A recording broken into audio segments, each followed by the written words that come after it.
Hey bro, how you going? I'm fine. How are you? I'm fantastic, my bro. It's good to see you. Yeah, so after what seems like such a long time that I just kept on delaying and holding off, Uh-huh. it's good to finally hear your voice. Thank you, bro. I appreciate it. Thank you for having me. No, it's a pleasure. Pleasure's all mine. So how you been? How you doing? I'm doing fantastic, bro. Been doing a bunch of different things. Very busy recently, trying out all different aspects of different careers, which is fantastic. How about yourself? Well, um, things have been going okay. Things can be Hmm. better than the last time I spoke with you. There was a bit of a water issue that happened in my home over here in the UK, a bit of flooding. But that's all been taken care of. And I'm still waiting for my computer to be returned from the technicians. But I'm going to work with what I've got to keep the show on the road. Um, I get it, bro. and I really enjoyed your interview with my friend John Gibson. Thank you, bro. Yeah, it was great to talk to him. We've been chatting back and forth for a while, him and I, but we hadn't actually got a chance to go on camera and have a chat. So it was great to finally catch up with him properly. Yeah, no, that is good. The interview really really insightful, and he asked you a lot of good questions that you gave a lot of good answers to. So look, um, you are quite unique. I mean, you are quite unique in that you're one of the unique athletes within the combat sports realm community. Um, so how is it you went? I mean, you've gone straight well, not straight from pro, but you've gone straight to pro without even going through the amateur that many athletes go through, which is Right. really good. Hmm. Yeah, looking back, it's something that I wish I did do. I wish I had a few amateur fights to get like my experience up, my stuff up back then, because yeah, I kind of trained for like maybe 6 months, and then they were like, "Oh, we need a bantamweight in Australia, and like this weekend, you want to go?" I was like, "Okay, done," and took a L in my first fight, but yeah, looking back, if I was to give advice as a coach or as a fighter, I would advise people to take amateur fights, take fights outside of their professional career, so they can get more accustomed to the ring, perhaps before stepping into the big leagues where everything counts. I mean, you say you wish you had you wish you had gone through the amateur path. They do say that there's the fake it till you make it. I mean, Right. I say that, but so far you seem to do pretty well. Yeah, I mean, I just got excited. They're like, "Do you want to be an amateur or a pro?" And I was like, "Pro, whatever." Like, but yeah, I think I'm glad that I did. I'm glad for the way everything's worked out now. I sort of took that in stride and perhaps used it as motivation to get back to the winning side of things and take myself more seriously, perhaps. But yeah, I mean, I can't really be you know, you can't change anything now, so you can't really be upset about what happened. I think I'm happy with the way that I moved into the game, perhaps. So I'm interviewing you now for the first time. Can you Mhm. go back a little bit? I mean, my question is, how did you get into combat sports to begin with? As in, what interested you? As in, how did it get into your blood, basically? Right. Growing up, my dad is a black belt in Kyokushin karate, and my sister did like taekwondo and stuff a bit when we were growing up, and so I was always sort of in a martial arts scenario. There was always martial arts going on in my family. Watched a lot of Dragon Ball Z, played a lot of Tekken 3, so like it was always interesting, and I always found it fascinating compared to being from New Zealand. The big thing's rugby. Everybody wants to be a rugby player, but I never really cared. I was like, I found martial arts interesting, and I liked the concept of being able to be like you master yourself. It's not a team sport. It's you're by yourself. So I kind of liked that aspect. I grew up sort of practicing martial arts on and off, bits and pieces, and then when I left school, I moved to a new town to become, to pursue it as as more of a passion. So I moved and started MMA when I was maybe 18 years old, 17, 18. Okay. So no, you started from a very, very young age, really, really early, which is, I think they say, well, for any sport, really, that's the best time to get into the game. So you've got a lot of time to right any wrongs, to really brush up on the sport, and you've got a long road ahead of you to make sure you've got a really good, well-accomplished career, I think, isn't it? Right. Yeah, I feel like that's the new age of people though now. As people are coming up, because the sport's still so new, people are now coming up that have been training since they're 8, 10, So I feel like that's perhaps why the level of MMA is still growing every day compared to perhaps the greats from 10, 15 years ago. Do you think so? Um, yeah, let me ask you to repeat that. I was a bit distracted. I was just trying to adjust my tablet. That's You got okay, me. bro. No problem. I just feel like MMA is such a new sport, and it's still growing so rapidly that perhaps the greats from 10, 15 years ago, Randy Couture and stuff like that, they started as adults, whereas now we've got that younger generation coming through that started MMA as kids, as 12-year-old kids, something like this. So they've been training for 10 years by the time they turn pro at 18 or 20 or something. Do you think that this is the reason for people growing, like for the Well, sports growing? I I think um, there's a few things that are different now to how things were when these guys are coming up. For one thing, there's social Mm, media, and even the big promotions. And that's something I want to ask you about later on. But even with the bigger promotions, I mean, you can't just be good at winning fights, or you just right. can't be the way you fight in the cage can't be, isn't enough. You've got to be, Mm, you've got to look certain, you've got to have a certain following on social media. You've got to be like a certain needle mover. Like when you're doing anything, um, you've got to make sure that you're attracting a high number of people to just have to pay you a lot of attention. You've got to bring that sort of attention with you to whatever you're doing. So right. you've got to be visible. So I'll admit that a lot of things have changed since then. And I think now because of social media, a lot of youngsters now have Mhm. access to see how professionals like yourself are training and preparing for upcoming competitions, and they see that and they think it actually feels good, so they go and try it.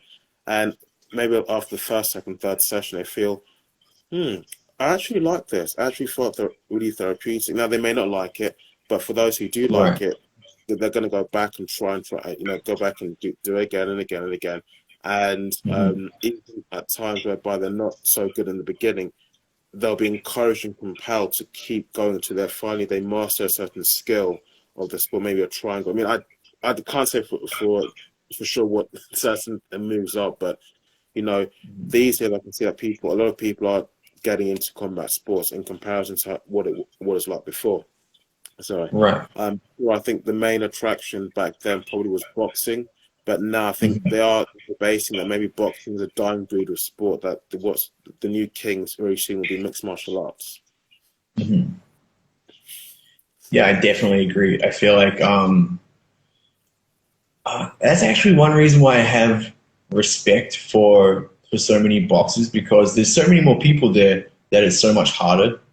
But like they for me, I find just boxing, if I only box for a couple weeks, I get kind of bored. I like grappling and stuff too. But that is where the money is. So like for someone like if I had to give up grappling and just do boxing to make that 100 mil, I could probably do it. You know what I mean? I feel like, as you said, more people are becoming interested. So I guess the talent pool is just higher, right? I think as the money increases too, we're going to see more of these athletes that could be NBA, NFL players will transition over and be like, oh, there's big money in MMA too. We'll fight MMA. And then we're going to start seeing some really scary people come through, I think. Um, so you do believe that boxing eventually will be a thing of the past, that mixed martial arts definitely will take over?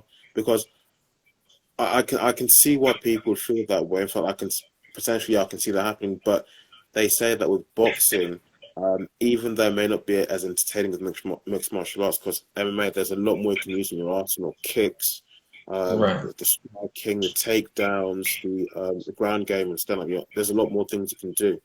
But with Mhm. boxing, it's your footwork and how you move your fists. But with Right. boxing, there's still many people who are very loyal fans of the sport. With mixed martial arts, it's like there's a lot more going on there. Right. Yeah, you're definitely right. I feel like one advantage the boxing has is that you don't have to have a deep knowledge of fighting to understand who's winning a boxing match. You know, if you see I'm punching someone more than they're punching me, okay, I'm winning.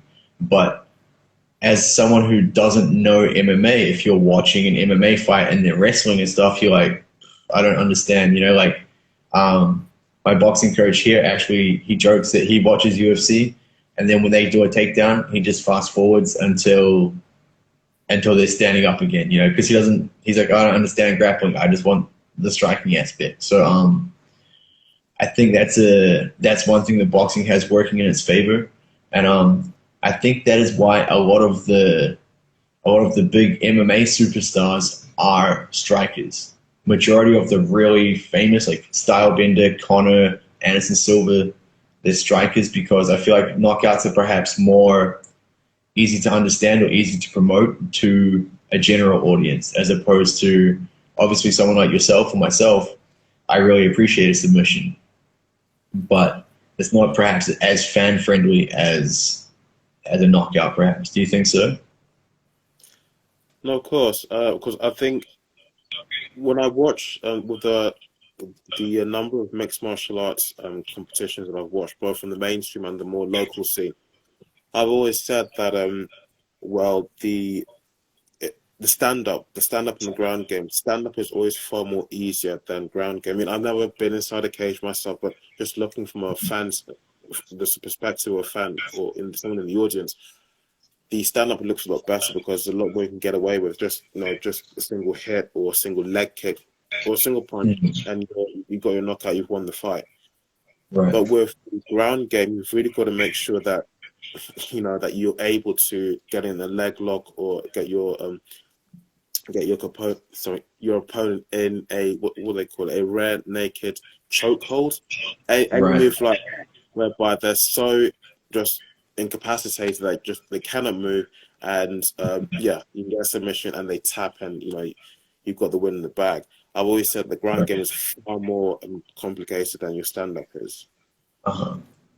I definitely agree. I feel like a good example would be like, for example, they call it like a puncher's chance. You know, Hmm. anybody fights Floyd Mayweather, they have a 0.1% chance of just hitting him with a punch, knocking him out. You know, like the chance, it's a very, very small chance, but the chance is there. Yeah. But you put it down to there's no such thing as you're going to fluke armbar Khabib. Just, oh, I don't know what I'm doing, but I just saw it and I tried it and it worked. That will never, ever happen. So I think that's like a great way to look at how complex grappling is, perhaps as opposed to striking. Yeah. No, of course, definitely. I'm kind of skipping ahead of myself, but training wise, you're from New Zealand and you're in Uh-huh. Thailand. Um, Right. would you say that though you grew up in New Zealand, but being in Thailand for a long while, like you have been, would you have said that? Would you say that maybe you're in a better place in Thailand, or would you say that you could still do what you're doing if you'd stayed in New Zealand? Like training wise, fighting wise. Um, Well, both. I mean, would you say that you would have had the same amount of success and progress if you'd stayed in New Zealand in comparison to traveling out to Thailand, where this sport in general it originates from countries such as Thailand and China and so on? right. That's a fantastic question. I feel like the opportunities are different, but they're presented in both countries. Um, the thing that the thing that I needed to distinguish and decide for myself was I needed to focus. In New Zealand, yeah, all your friends are there. You're working a 9 to 5 job. You go out on the weekend, kind of popular. You go to the club and blah blah blah. And there's so much extra noise.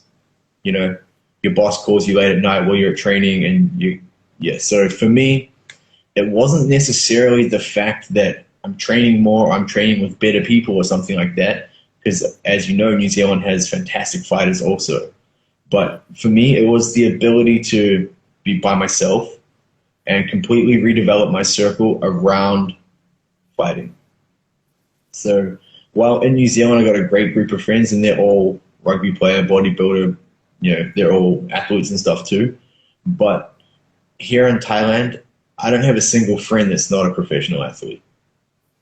Like, unless it's like friend of a friend or something. But my core circle has been the same since I very first got here, and they're all professional fighters. All we do is talk about fighting. All we do is watch fighting. All we do is practice. So for me, it was just removing the noise. And then I think the second thing is like the price. Living in New Zealand, it's very expensive because it's like a very developed country. So you have to work a 9 to 5 to pay for rent and blah, blah, blah. But here in Thailand, like you can make, if you wanted to go like super skimp, you could probably do like a couple $100 a month would cover you. So obviously, I work quite a lot myself and I live very comfortably, but if you needed to take time off work completely to just do nothing but train for a month, you can, and it's not an issue. Whereas in New Zealand, yeah, you move back to mum's place and you're living in the basement, like it's not the same. So, yeah, I think it was more the price and the focus of being able to just cut off everything else and focus solely on one thing. Okay, so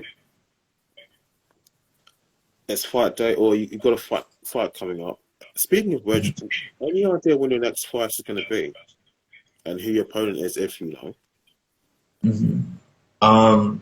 I am awaiting like confirmation. There's talks of November 12th in New Zealand for the belt actually, which is fantastic.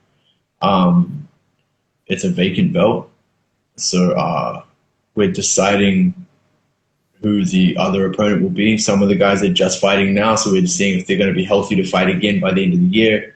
So in terms of an opponent yet, we're not guaranteed, but the next date looking for me is probably November 12th. Okay, that's not too far away. Not too far away at all. Right. And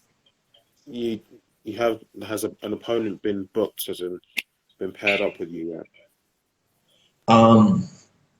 So we've got a few names mentioned. One is Logan Price, who is the Shuriken champ in New Zealand. One is Aaron Toe, who's the XFC champ in New Zealand. And his name escapes me at the moment. So there's been a few names brought up, a few names mentioned, where it's just, they all just fought on Saturday. And so we're just going to decide over the next week or two who's healthy, who wants to fight again before the end of the year, we're just going to have to match it up logistically. But the date is November 12th. Okay. Branching off from there again, I have heard that in the Far East, in comparison to this side of the globe, the US, the UK, and Europe, in the Far East there, athletes usually fight. They usually have far more fights under their belt because of the issues of money. So say someone in one championship can fight maybe up to, this is what I've been told, about 20 or 30 times in a year, whereas someone over in the UFC or Bellator on this side, they probably only have to fight about 3 or 5 times a year. Is that the case? Mm-hmm. Wow. Definitely. So I know some Thai fighters here, like strictly Muay Thai, they fight 3 times a week, every week. They fight like Monday, Wednesday, Saturday, Monday, Wednesday, Friday, every week. An official competition, they're competing in that fight. Yeah, like in the stadium, there's people paying to see, it's a show. every week. It's not uncommon. Like I have seen guys, and I have seen guys like one of my friends in Chiang Mai. His name was Kwan, and he won by knockout, like straight away, like touch glove, boom, knockout. And he's like, go, go, go. I'm like, where are we going? He's like, I have to go to Taipei Stadium because I have this fight, and I'm fighting there in like 20 minutes. And so he's like, no time to. Yeah, he kept his shorts and everything on, and just drove there on his motorbike, got off, and fought again. So like, it's a different mentality over here for sure. But because of that, no one knows what their record is. So when you see these Muay Thai guys in one, for example, and they say, oh, their record's 200 and something, and they don't know, bro. They're just guessing. Like, because I've had fights before here, like one I got like 19 stitches in my head, right? And they're like, oh, yeah, this guy's had a few fights before. And I'm like, oh, like, cool. No, he got knocked out last week, though. I was like, oh, I'll fight him. And then those few fights was like 250. And it's like, they're like, oh, he said like, yeah, maybe 10. And like, they just don't know. So, yeah, it's a very strange, compared to the West, you know, you have 8-week camp and it's all, yeah, it's very different.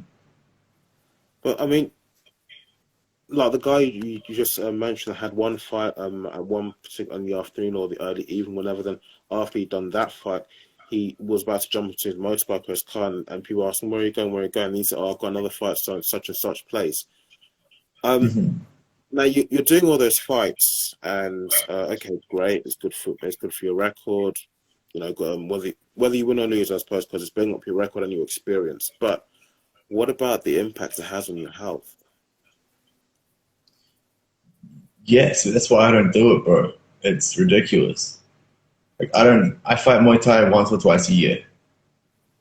Like I fight MMA, and if I'm going a really long time and can't match up an MMA fight, I'll fight Muay Thai just to get in the ring and just to do something. But it's always like a lot of the problem with the Muay Thai here, bro, is like because they fight so regularly, they like if they'll just take a dive because no one knows their record anyway. So if they think that they're going to lose, like if you fight and you touch gloves and you hit them hard and kick their legs hard, they're like, oh, nah, I'm out because I got to fight again tomorrow. So I'm not going to be, you know, it's more of like it's more beautiful in the sense that they put on the show and they're flashy and they entertain the crowd.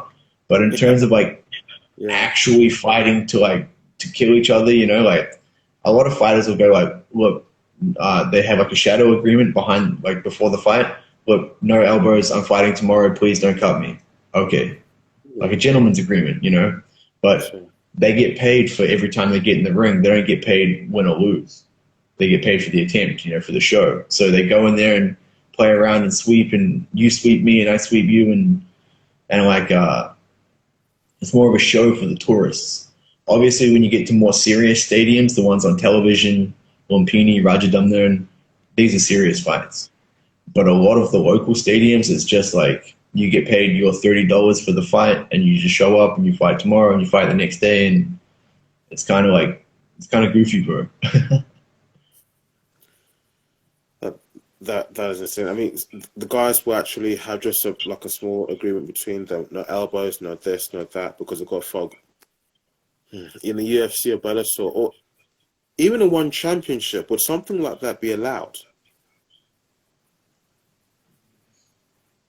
It's certainly not allowed through the company, but this is kind of like a behind closed doors kind of thing. Like but there are stadiums here in Thailand that I've seen that are, so for example, if I'm a tourist, I'm on holiday for the week, and I go there and they set me up with a fight, and I fight for the world title. And then they put me up in some guy, and some guy will come out and kick me a bit and put up a good fight, and he'll go down in the fourth, you know? So like, it's his job to make it look like a competitive fight, and the Thai guy loses, and then I get the world title. And then I get the picture, and I get a fake belt and all this nonsense, and the next night some other random guy fights for the world title. You know, like it's just so anyone that has Muay Thai accolades coming back from Thailand, Yeah. like some of them are legit, and a lot of people are legit and fight properly, and a lot of them are just I had 100 fights, but they're goofy dancing around, and I bought a fake belt, and you know what I mean. So like, yeah, it's it's a strange world over here. No, I learned something new though from what you just told me. But okay, you let's say for example your fight coming up in November. Just Mhm. I'm a regular Joe, just a regular I have no idea, nothing. I don't know anything about mixed martial arts. So, taking it from day one, your fight camp, nutrition. How would you get prepared? I don't know it's an obvious question, but yourself, you personally, how would you go about getting prepared? In terms of training, so the training in camp compared to out of camp is not so much different. You put more emphasis or more intensity on your rounds. So, for example, we might swap a sparring round instead of it being one on one. We might have I spar one person for the first half of the round, and a fresh person will swap in halfway through, just so that like I'm tired against a fresher person, so it's more competitive against me. You know what I mean? Or one thing I like to do is like Shark Tank. So you mix in, you have like I'm hitting the pads for 30 seconds, and then I turn around, then I'm wrestling, and then back to hitting pads, back to wrestling, back to riding the assault bike. Like just it's mainly about getting your cardio up and your weight down. So which they sort of go hand in hand. You don't so much have to change your diet like a lot if you're doing that much extra work for the weight to start coming down, you know. But yeah, but usually for like a daily training like daily session of training, it would be like 2 hours in the morning of like MMA style grappling, wrestling on the wall, you know, with gloves on, punching and stuff. Uh, in the evening, usually like a boxing, you know, an hour and a half of boxing, and then a to finish off maybe some jiu-jitsu. Jiu-jitsu is normally pretty light, a lot of technique based and some rolling, just to like it's more about the intellectual side, like the positions, that, as opposed to like grinding super hard all the time. If you're training 6 hours a day, you're going to burn out, you know. So you need to mix in your okay. Today we're doing all technique and just moving around, and okay, now we're sparring super hard. So you have to have like the good mixture of trainings. Okay. What about the nutrition side of things? I mean, both nutrition and I think your activity, the actual physical training would impact on your weight. I mean, over there, do they, so far, have you had to have fought in a certain weight class whereby you've had to make a particular weight range? Right. So every MMA fight I've had, yeah, you have to make weight.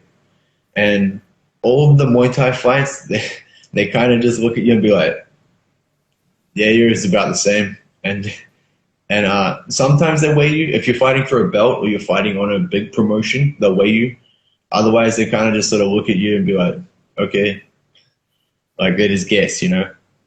Or, yeah, So they it's, wouldn't actually check the physical numerical figure of your weight at the time. I got weighed one time before a fight, and the promoter was like, go check your weight. And I think I was fighting like 64 or something like that. And he's like, go check your weight. And then I just walked into the scale like by myself and walked back out. He's like, is it okay? And I was like, yeah. Yeah. I was like, yeah, it's good. You're not Don't you're, worry you're about not it. you're not going to still do anything to like mess everything up after all of that preparation and weight cutting and starving. No, I understand that because you want to fight, you want to win, so you don't want anything else to get in your way. I completely understand that. And has there ever, excuse me, has there ever been any occasion that you've had to make weight so severely that you've things just started going wrong? You've felt so lightheaded. Um, you know, ever done that before? Yeah, so the biggest weight cut I ever did was 18 kilos. I went from 75 down to 57 in about 8 weeks.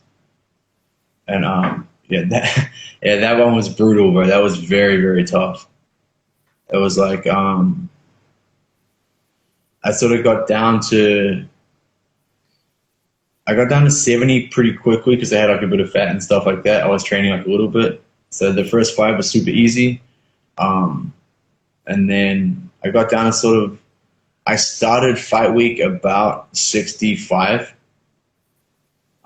maybe 64, 63. And then from there, once you get down that low, the rest of it is just sort of mental. It's like, you're sitting there in bed at night and you're hungry and you're like, I had 7-Eleven's right there. I want to go buy something, or it's more of a mental side of things, And then, yeah, you just cut out the diet. So make sure you're not consuming salts and fiber and stuff the week of the fight because it holds water in your body. So no BCAAs or creatine or anything like that. Don't eat or drink the day before the weigh-in. So then that sort of allows for like a kilo or two anyway, just of food and stuff. And then, we do like 3 or 4 running and in the sauna and exercising. So you can cut a lot of weight in a day if you cut it properly. When I fight 57, I normally get in the cage about 65. Okay, I see. So it sounds like a lot because everyone assumes that you're losing 18 kilos, but losing weight and cutting weight is very different. I think you've covered all the main cruxes of the interview, really. The only thing I would have to ask is a bit off topic, but seemed intriguing when I heard your interview with John. So, as well as fighting, you're also going to be doing some modeling and some acting as well. Right. So, I don't know so much about acting just yet. I've definitely been asked about it. That's something I think I'd take a lot more time to get into, just because it's a lot more personal, I guess. Like when you're acting, you're trying to, I don't know.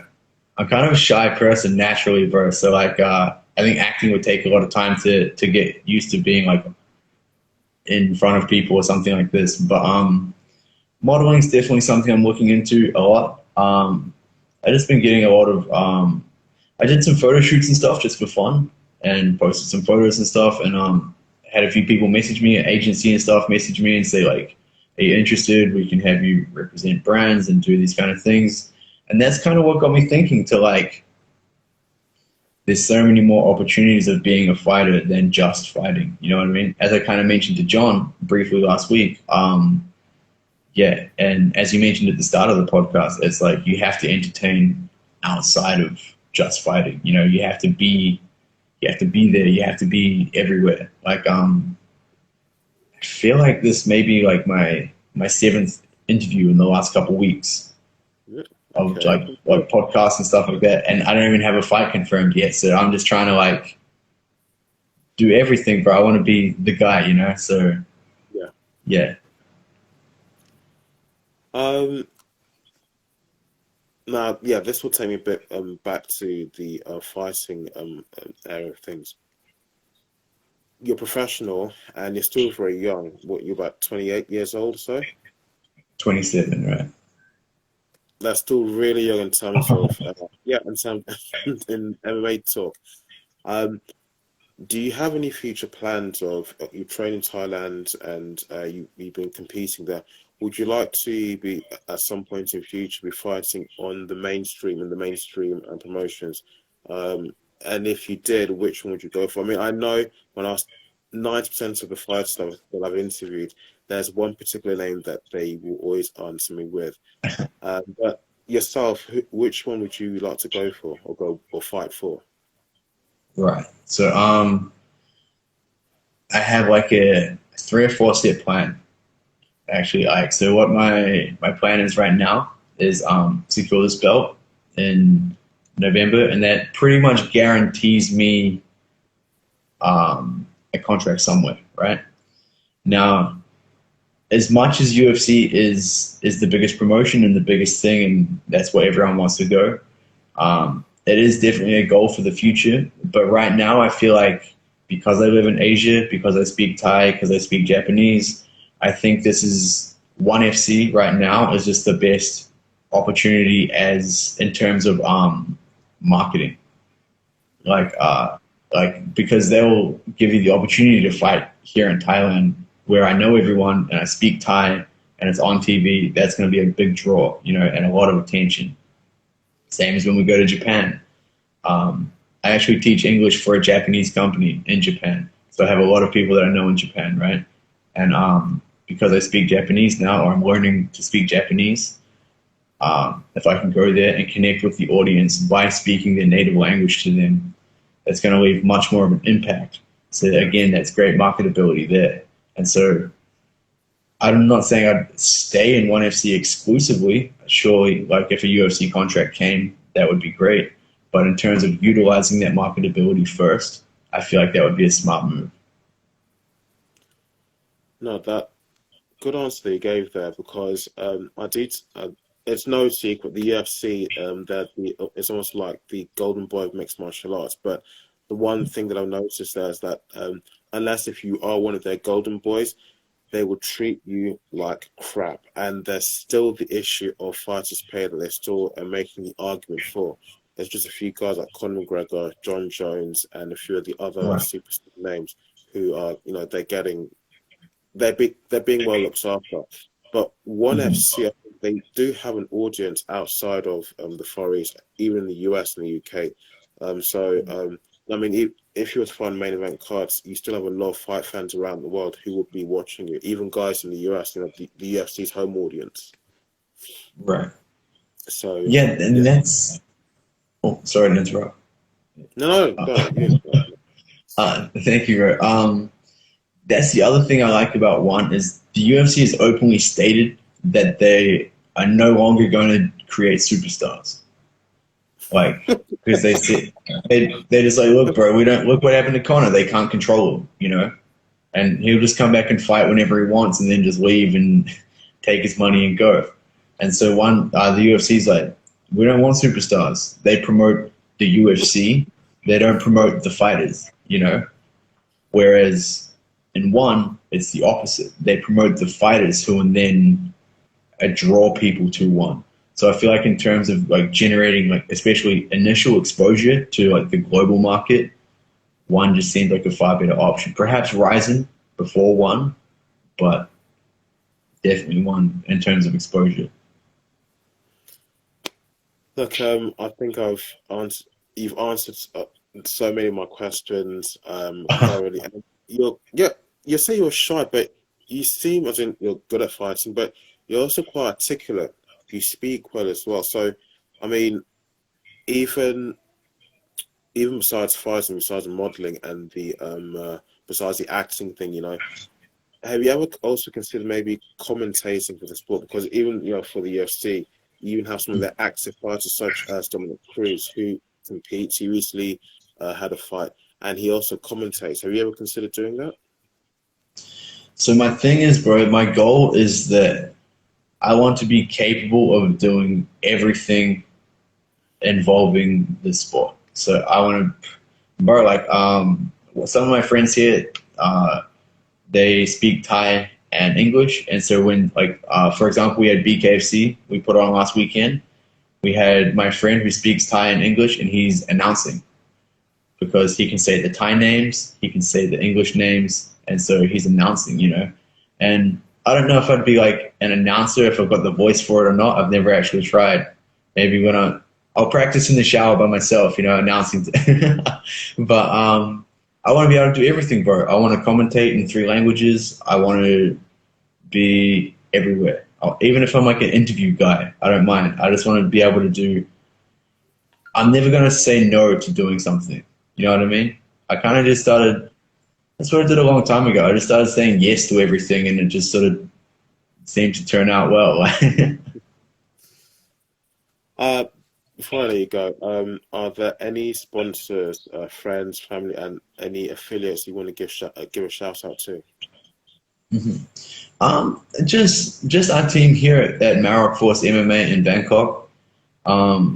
It's a relatively brand new facility that's changing the game here in Thailand, especially in terms of fighter contracts, fighter pay, fighter sponsors, and yeah, it's a brand new $1 million facility right in the heart of Bangkok. We have some of the best trainers and team members in the world, and we have 15 guys signed to one at the moment. A few more signed to the UFC coming. So yeah, just a big shout out to our family at MarrockForce MMA. Jack, thank you so much for coming on the show. And the links and the tags for all those well, for those who want to give a shout out to, keep send them to me and I'll leave them in the description below on Instagram and on YouTube as well. All right. Uh, of course. Thank you so Definitely, much, bro. I appreciate your time. definitely we'll be having you on the show again, especially after your fight in November. I'd love to. Anytime you want to have a chat, you just let me know, bro. I'll be here. Aldi, thank you so much. Thank you. Thank you, bro. Enjoy your evening. Bye-bye. You too. Take care.